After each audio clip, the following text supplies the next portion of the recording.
Hey guys, Kev here, and I have a very cool knife to show you. So this is the new Jack Wolf Knives After Hours Jack.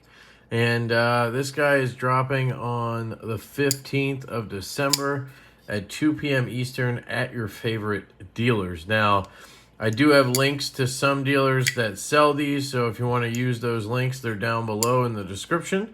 I will also link the Jack Wolf Knives dealer list, so you can pick any dealer you like as well. And obviously, it's up to you if you pick one up and or use my links. Doesn't cost you anything, but yeah. Anyway, we have a very, very cool knife here. I want to grab two knives out of my collection to show you and kind of compare this with, which I think will be cool. But yeah, first things first, let's get some size measurements. I think we might take it apart and put skiffs in it just because, even though the action is perfect. And I really don't think you need to, or I should, but I just can't help myself, and I figure some of you guys will want to see that. So 3.2 inches on the blade length, 7.25 dead on total length. Cutting edge, we're looking at 2.75. So there you go. You have 3.2 inches of blade for a 7.25 inch knife.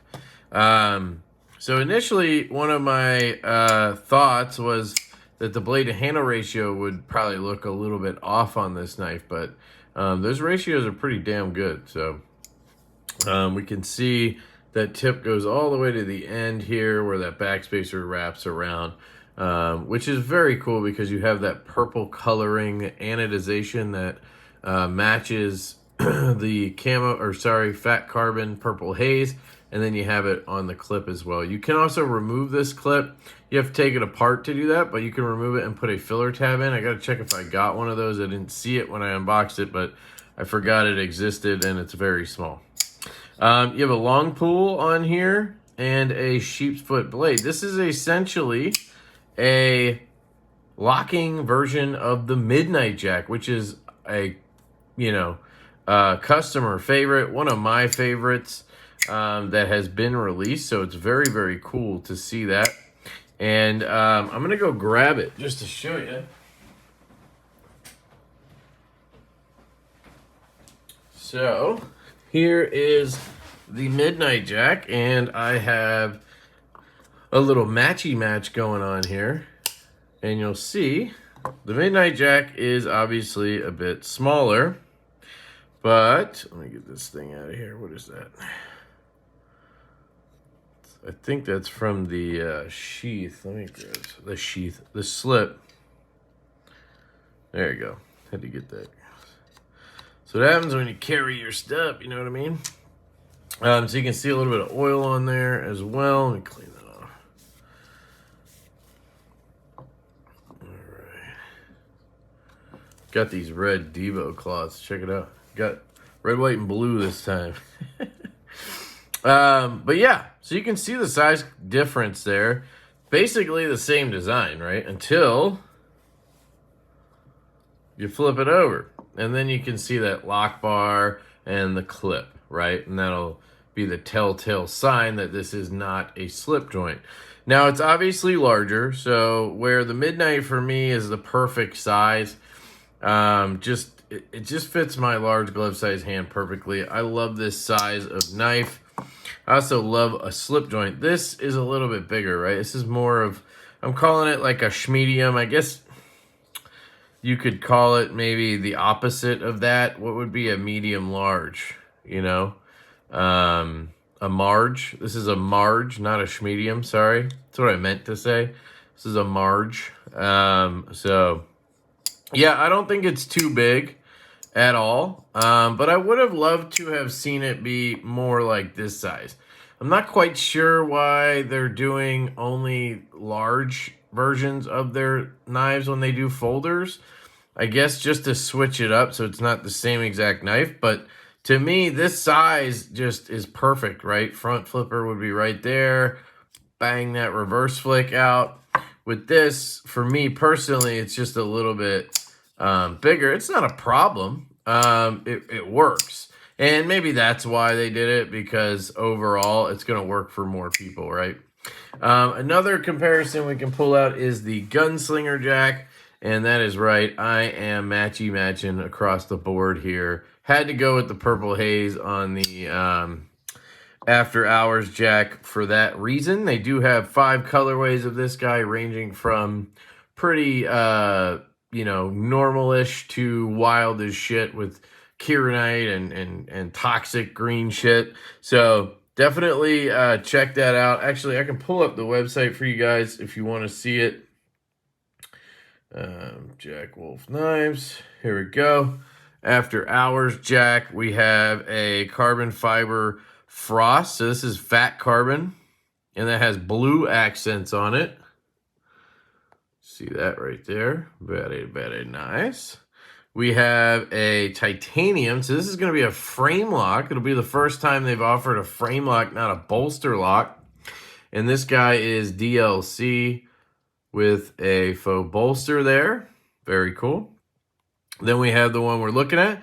Then we have a jigged titanium with blue accents. Very cool. Again, they always throw in those pops of color. I really like that. Another frame lock here.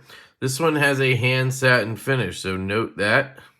And here's the wild one. You have the After Hours Jack Kieranite Toxic Green DLC. That's going to be the wild one out of the bunch, and it looks really cool with that back spacer. I had to do the match, so I did. You can also get Skiff bearings to fit this. That's what I'm going to show you. What I have should fit. Yep, 1/8 3/64 ball. So order those directly, or you can order them from possibly Skiff Workshop. So there's, a quick rundown for you. Oh, while we're there, I might as well hit you with their specs, right? I'm sure they have them listed. Here you go. If you want to pause and read any of that, you'll get all of your specs. Okay? 60 to 61. The tube art on this guy is also very cool. So you're looking at a neon sign art, which looks really, really cool to me. Then you have Jack Wolf there hanging out with a chica after hours. And then you have some information here. Made in China, don't take it apart, blah, blah, blah. Here is your POG. And then in here, you're going to have your slip. You're going to have your cloth. And there it is. That might just be silica. Hold on. There it is. Here is your filler tab and the screw for it. I don't know if that's an extra screw or if you need that specific one. This one is numbered. So from what I understand from Ben, you'll see 277 there. And then you get a couple of stickers. You always get 2 because that way you can use one and then you can keep one in the case in case you ever sell it or just for collection purposes.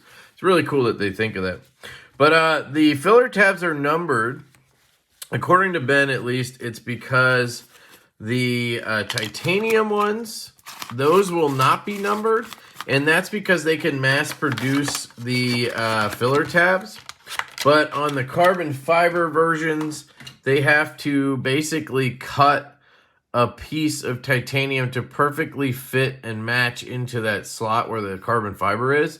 And they have to do that piece by piece. And that's why those are numbered. But the titanium ones, they can just cut them and they'll fit. So that's the explanation we got on that. All right, so there's your comparison. One big difference from the gunslinger jack that I noticed is the blade. So obviously, but other than design, the way this blade shape works, obviously it's thinner here, and then you have a little bit of meat out here, right? By the tip. Plus, you don't have as nasty of a grind on this. It's thin as fuck, don't get me wrong. But not as nasty as this guy. So, when you disengage the gunslinger, especially out of the box, it doesn't want to just sling down, right? You can get it to drop like that. I have no play or anything, but it took a little work and break in. But then, you know, you got to give it some shakes. This guy, right out of the box, wanted to cut my finger off. And you can see the difference right there. It just guillotines down. I have not touched this pivot or anything. It came out of the box like that, and there's no play at all. So that's why I said I don't think you really need skiffs, where this one felt like you kind of needed it. Detent wise, I would say the two that I have here are pretty much spot on compared to each other. Now, when the Gunslinger released, there was pretty much a wide variety of detent from very light to medium. None of them are strong, but very light to medium. And I feel like the same thing is going to happen with the Midnight here. I did ask for a strong one. I believe they picked a strong one out for me, which is amazing on their end to do that. And it's still, I would call it medium, right? So that just tells me that you're going to have probably light to medium detents. But that's what you need on this type of knife. You have a front flipper here. So you don't want to make it super strong, then you're not going to be able to pop this guy out with the front flipper. And you also have a very light blade. So you don't need a super strong detent. And thirdly, the retention is very good. So just because of detent, that's kind of the trade-off you get with knives a lot. Just because the detent is a little bit on the lighter side in general doesn't mean it's not good. If it retains well, then that helps a lot because it doesn't just leak out of there when you're trying to flick it, right? You can dial up on it and give it a nice flick, and it makes it feel a little bit crisper, right?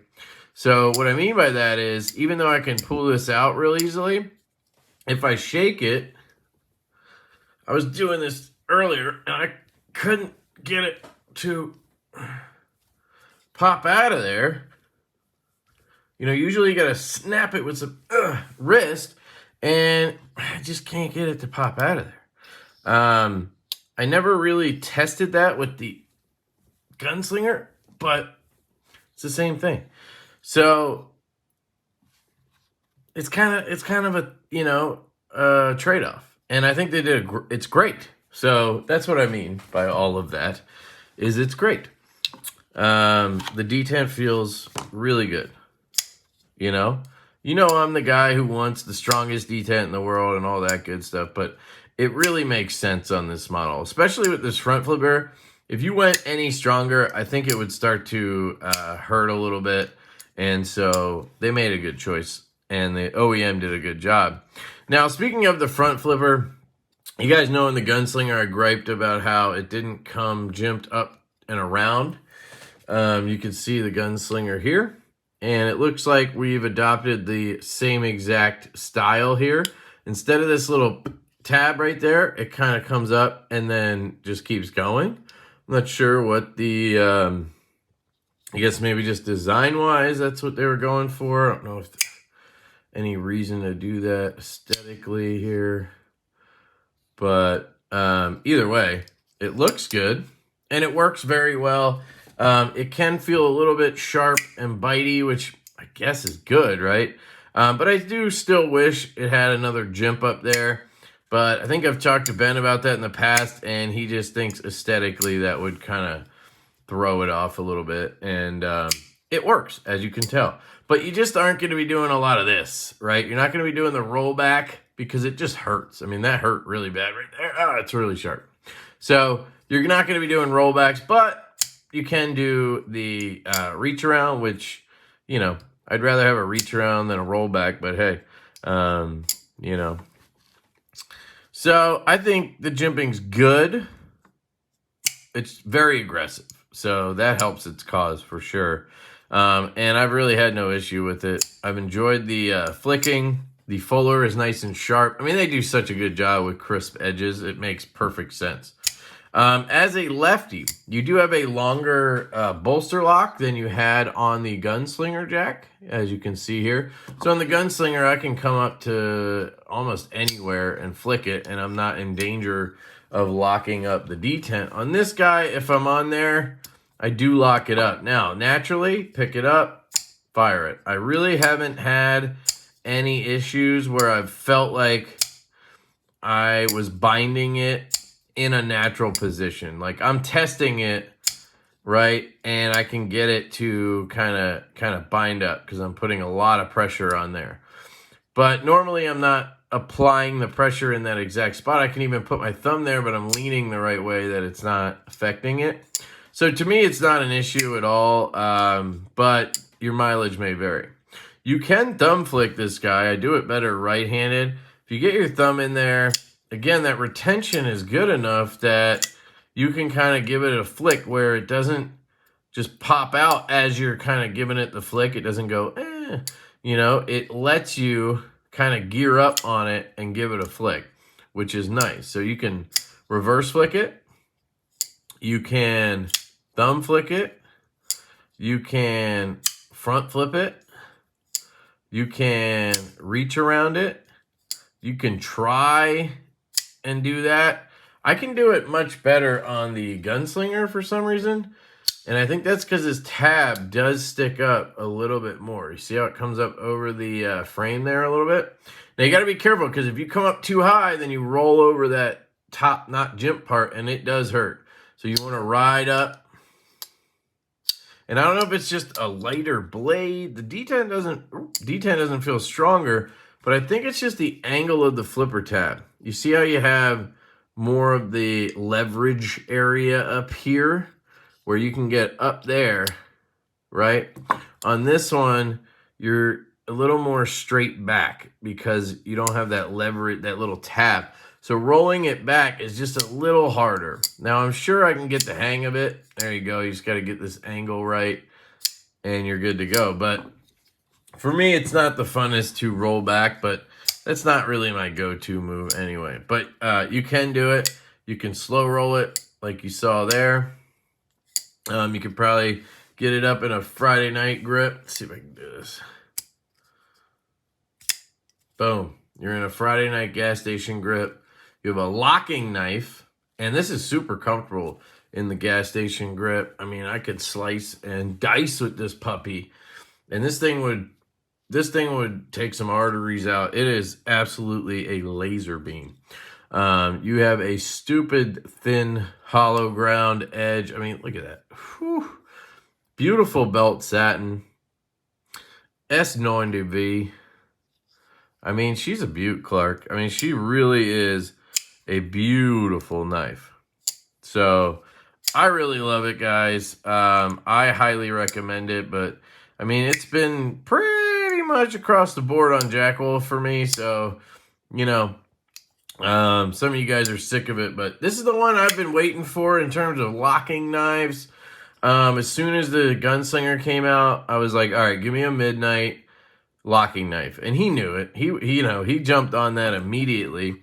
And I think that was a smart move. We're probably going to see more and more locking knives, unfortunately. I say that because I personally love the slip joints. That's what really makes Jack Wolf special to me. But you also have to think like a businessman, and, you know, the Jack Wolf team saw how highly, you know, beloved the Gunslinger was. There's no way they could not come out with another locking knife as quickly as possible. They're here to sell knives, make money, and do cool shit, and give the people what they want. And this is what the people wanted, you know? I just hope that as we move forward, we still have plenty of slip joints. I would love to see at least 1-to-1, if not 2 or 3-to-1 in terms of slip joints.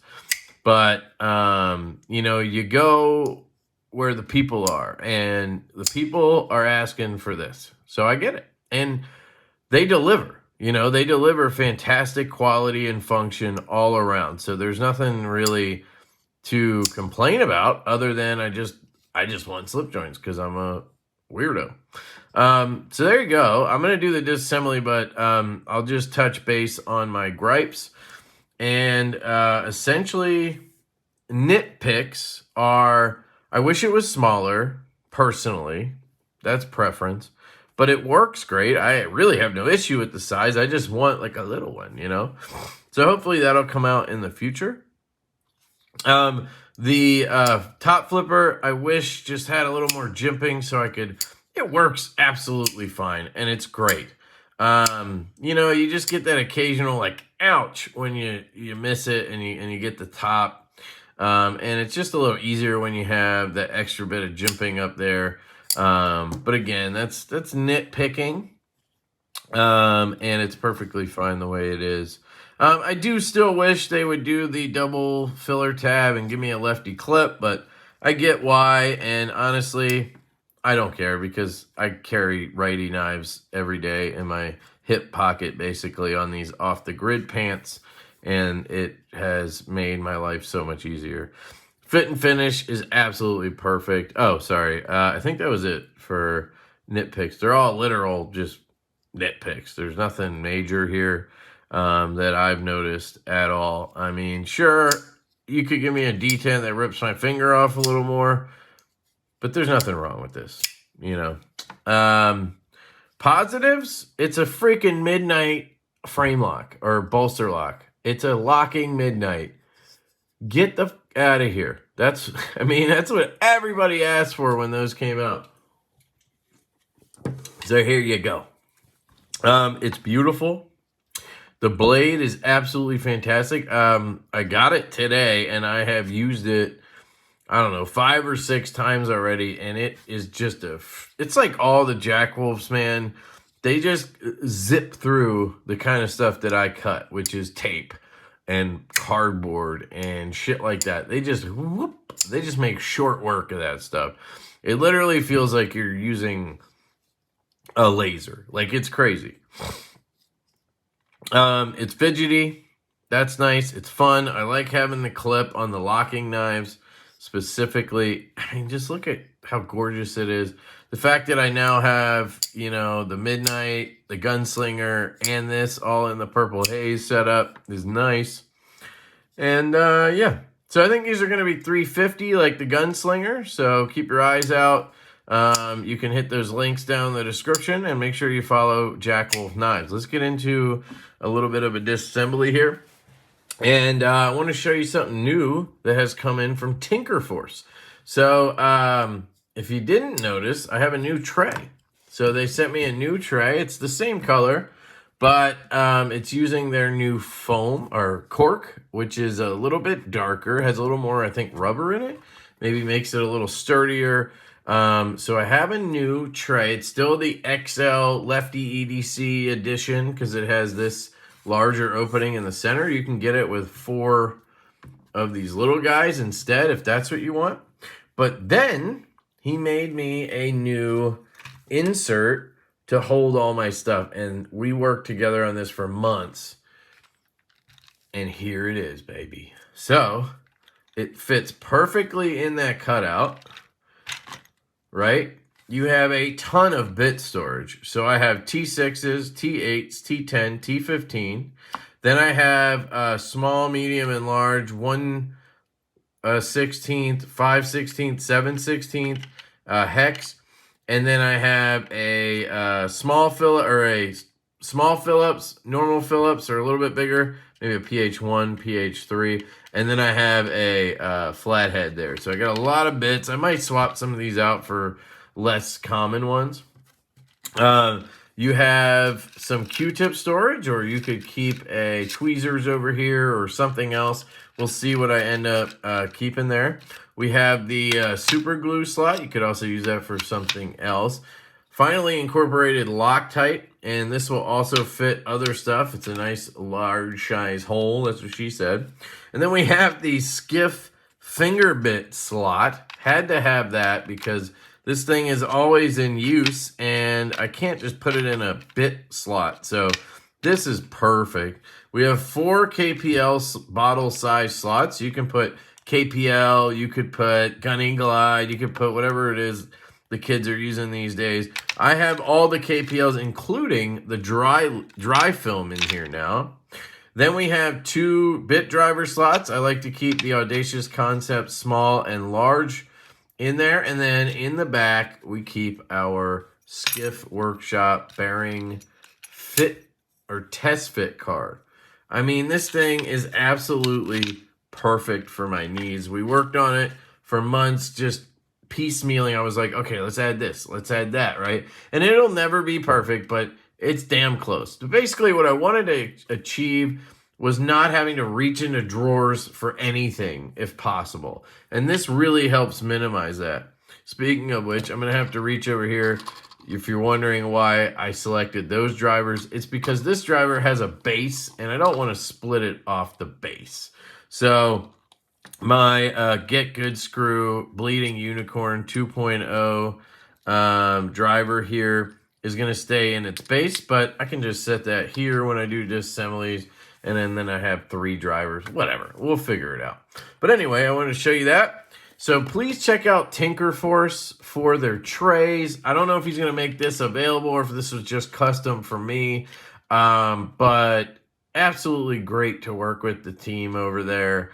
They also sent me a couple fidgets in that package, and I wanted to show you guys these. They're little clicky guys, and you've seen these on the channel before from Zero Feud and whatnot. And usually, guys, these are like $100 because they're made out of titanium, Zerk, and shit like that. These are made out of 3D printed material, and then they put a mechanical keyboard switch in there, and you get the double and the single. So you have super affordable options, little lanyard loop, and I didn't even know these are coming, and I'm stoked. I wanted to get one that was a little nicer, but I didn't want to spend the $100, and I didn't realize I could just get 3D printed, and it's literally just as fidgety. So that's something to check out if you guys are interested. I want to give Tinker Force a big shout out. They also make this tin, and that's where I keep my Skiff bearings. So I have the 1/8 3/64 10 count, 10 ball count bearings here. And let's get into this bad boy. And it looks like we might actually need our finger bit. So I keep the T8 in there because it's the most common size. Now, with the Jack Wolf knives, you need to be very careful when you're taking pivots out or any screw. They are pretty shallow, and it can be a little bit easy to strip out. So you just need to be careful. I'm just going to give it a little turn here and see what happens. Okay, so we're not too Loctited. We'll see if the pivot comes out or the screw. Looks like the screw. So we are going to come apart from this side. Now, you want to be extra careful taking apart one of these knives. Now, first off, I wouldn't necessarily recommend you take them apart at all. I should probably check and see if he still lists that on here. View operation and maintenance videos at jackwolfknives.com/care. So it's possible that he updates that for the locking models because he sells Skiff bearings, so you got to take it apart. But anyway, just be careful. Make sure you check if it voids your warranty and all that good stuff. They have great customer service. But the reason I'm saying be careful is if you slip at all, you can really mar this finish up. It's very easy to mark up. So just be gentle, be careful. Now we're going to have a T8 right here. And again, you need to apply good pressure because you tend to jump out of these screws. Now, I don't know if he's changed that to make it a little less shallow, but I'm just being careful there. So that came out. Now I'm trying to think. This clip screw is holding in that last body screw for me. So I guess what I have to do is take off this side and maybe we'll be able to get the clip off from that side. That's what I'm thinking. I can't remember how I did the gunslinger. It was so long ago. I'm sure I recorded that video. I probably could have just watched it myself. This one is being weird, but okay. That was trying to not, doesn't want to come out of the scale here. Don't know why. Ow. It's like it's stuck in the scale. Let me just, I'm gonna grab this little piece of rubber here just to kind of push it, maybe? See if we can get her to pop free. There she goes. I don't know why it was being a little weird there, but okay. No big deal. Oops. So these are your little screws that go into the scale. So you want to just, I like to just put them back in the scale like that, set it aside. I still have one there from the other side. And you'll see you have these body screws under here. So for that, you need a T6. Yep. And they're nice and tight, so I'm trying to be careful. There we go. Got to apply some pressure.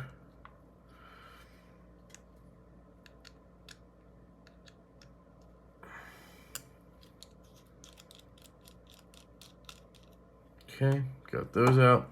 All right, now it's looking like it's not going to come apart the way I want. So let's see if I can get it to just shimmy apart. There we go. So yeah, it's a little weird how that's happening there. The pivot came out that side, but yeah, whatever. Doesn't matter. We got it apart. We should be able to get it back together. Wonder if I could just flip the pivot around. It's in there pretty good, so I'm just not going to mess with it if I don't have to. So you have these absolutely microscopic bearings doing the work, but they work, you know, they work. So let's set those aside. Let's clean everything. We'll put a little alcohol on our Divo cloth here and clean up everything. Whatever they had in there was good. Like I said, honestly, this guy does not need to be messed with too much, but I am one of those people that cannot help himself, so just gonna clean this stuff. I'm gonna try to get those washers out of there. And I'm gonna clean this lock bar because I did get some oil and such when I was flicking the knife. I had to clean it a couple times, so I just like to oil that. Be gentle because this lock bar might be easy to adjust on accident, just because of the nature of a bolster lock. It's thick then thin, so it's easy to bend. But that also makes it very pliable, which makes it a good detent feeling. Usually. Let me pull that out. What is this? This is our stop pin. Get that back in there. Looked like we had another pin right here. So where did you come from? Was he in here, I guess? That guy was in there, I guess. All right. So I need to get these washers out. So I'm going to grab the magnet guy I got. And this one's going to be the hardest to get out, if I can get it out. I want to flip these over because those bearings are starting to wear a track. But I don't want to play too much with this pivot. Yeah, it does not want to come out of there, so. Unfortunately, I don't have a smaller magnet nearby right now. So I might just leave them, and they should be fine. I haven't been using it too long, so I shouldn't have worn too much of a track. I'm just going to clean out the detent hole. Pretty shallow detent hole. And then I'm noticing this discoloration right here. Do you see that? I don't know what that is. So I'm going to grab my alcohol here and just see if I can clean that up. I don't know what that is. So it's gone now. See if it comes back, because I already cleaned that once, didn't I? I don't know what that was. Some kind of oil, but whatever. We're good to go. All right, so we'll get our skiffaboonies out here. Yeah, ideally I would be able to flip those washers over, but hey. So I'm going to take a little KPL original. You could probably even use ultralight on this guy because it's so small. Get those greased up a little bit. Drop it on, nice and tight there. That's what she said. And I should put the blade on, that would help. Now, it's really hard for me to tell which way the blade goes because of the just symmetry of it. But I think that's how it goes. You can see a little chamfer there on the side. And then I'm going to clean my hands. You guys know the deal here. All right. All right, so this is going to be a little different because I have to do it in a weird way, unfortunately. I'm going to take a little bit of KPL heavy and get it on that detent track. So this, nothing got on here, okay. So you'll see just a little bit on there, nothing crazy. I'm just going to run that down the track here. Maybe put a dot on the... If anything gets on there, great. If not, no big deal. All right, so now I'm not going to close the knife because I could close it too far. I don't have the stop pin on this side. Probably should have put the stop pin in the other way, but we should be good if I just pop it all together. It should. Do I have any parts missing? No.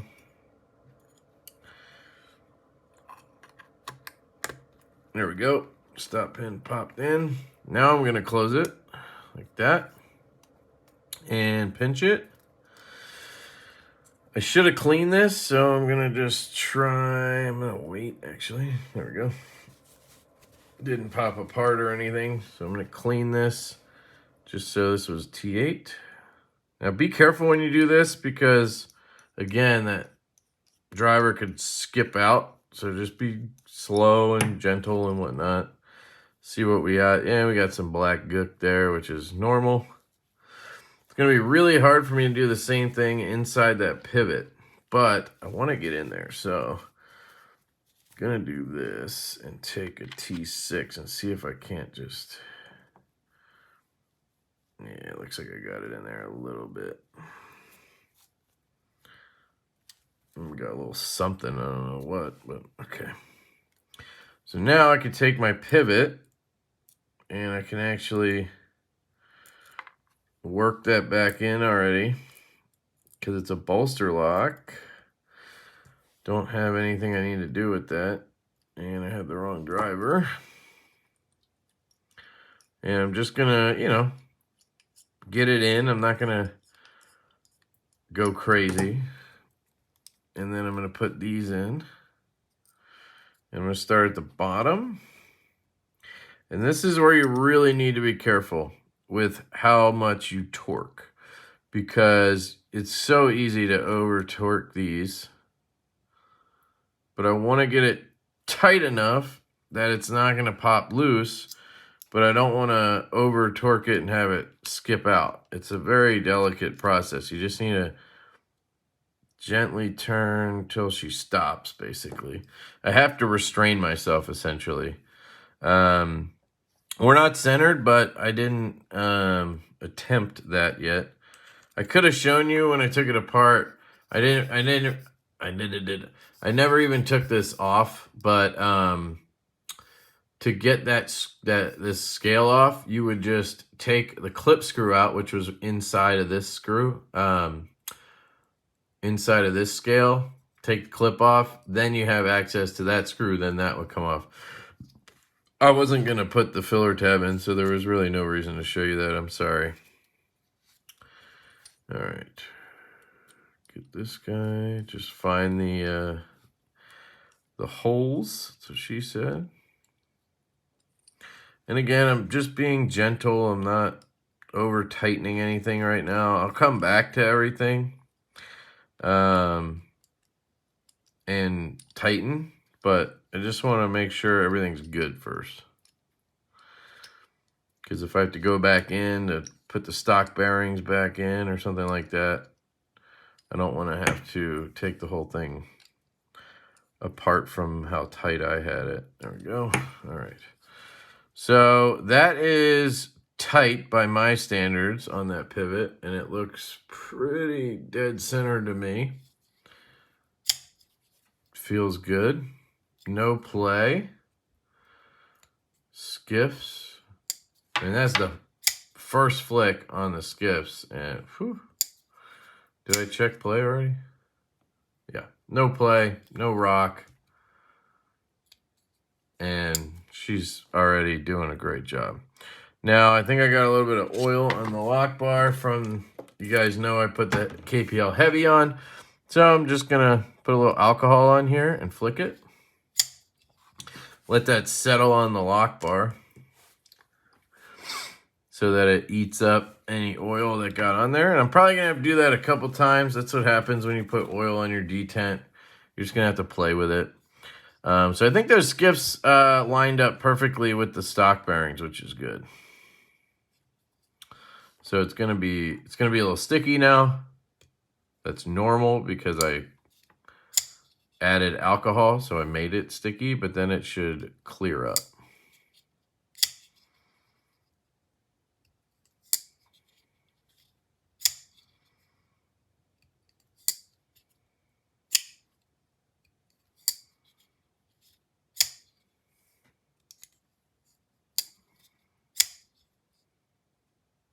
And it's gone. All right, so yep, detent still feels the same. Got that click. Not super strong, but the other cool thing is the fuller comes all the way up here. So you can ride the fuller up here and flick from up here. Makes it feel a lot stronger than if you come down here, right? Then it feels weaker. So you also got to just flick it the right way. So we want to Loctite this, obviously. So let me do this. Okay, that's tight.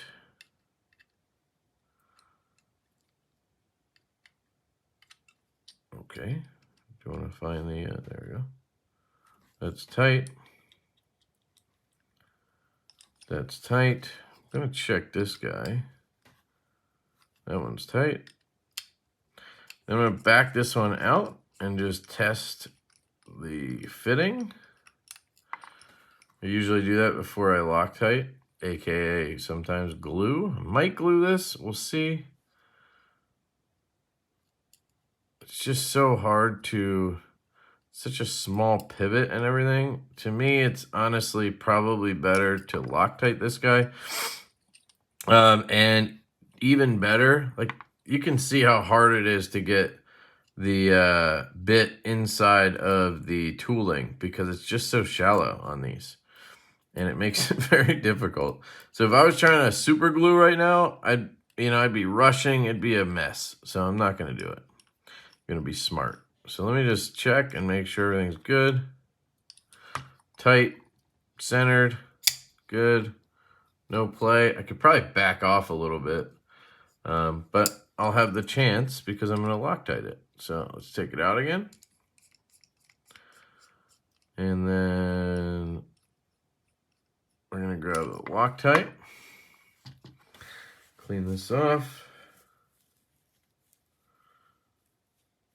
All right, I'm gonna take our Loctite, shake it. I need something to put it on that I don't mind ruining. Gotta have something. I was gonna keep the bearings in here, so I don't want to use that. Oh, here, a piece of paper.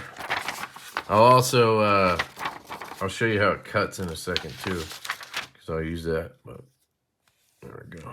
Shake it. I do this just so I can get a little bit out and make sure it's not just putting out that like thin layer that you get sometimes.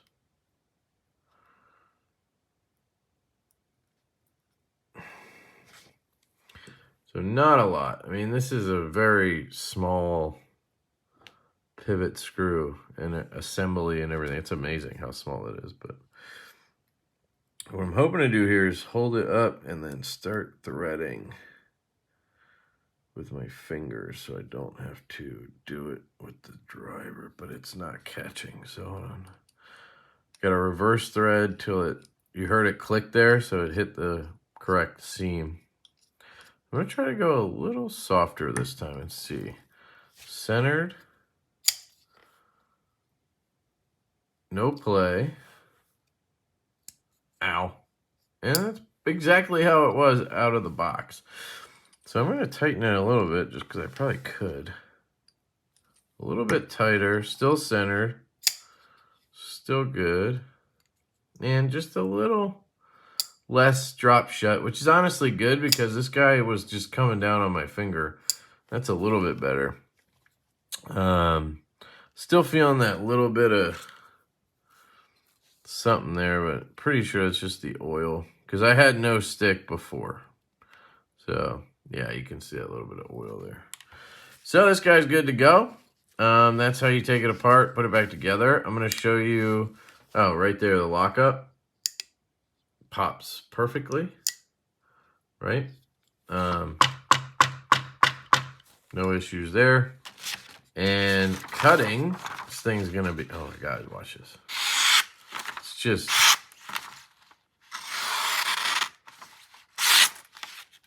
ooh, what was that? You got a tape on there or something. Hold on. Let me, just to be fair.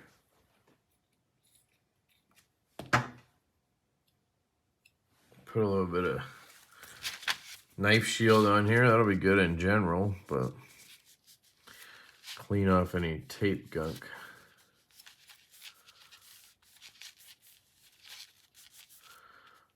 Get, if you do this, make sure you get inside the fullers, because that's where it's blasted, and that's where you'll get rust, if anywhere. But usually, I don't think I've ever had a Jack Wolf rust. Let's see. Yeah, I mean, definitely sharp back there. Up here, it's getting a little rough.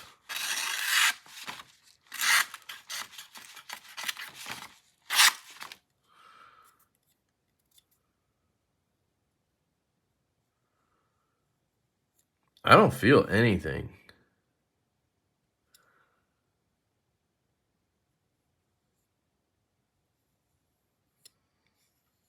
I don't know. It's weird. Because I don't feel it. But it's definitely catching somewhere. Right there.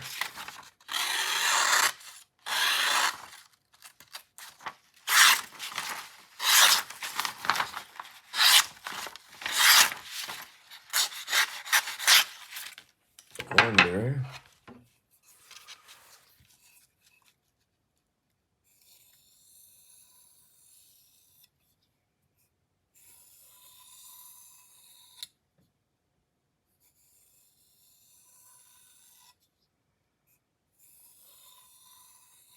I think this has some 5 micron on it.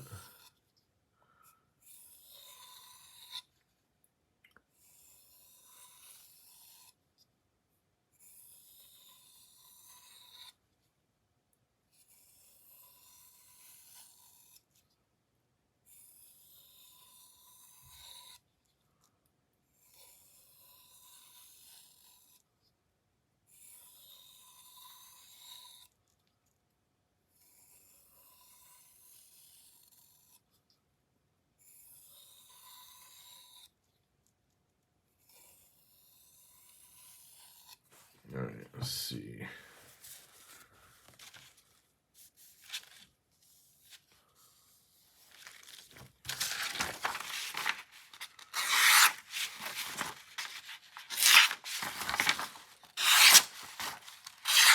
There it is. So I think it just had, I think it just has a burr, like a minor burr. You can see, just from me, who knows nothing about stropping or sharpening, putting it on that strop for a second, it's now cutting much better there. So, there you go. That's it, guys. That's the after hours Jack review, overview, disassembly, skiff bearing swap, stropping. What else? I don't know what else you could call it, but there you go. I love it.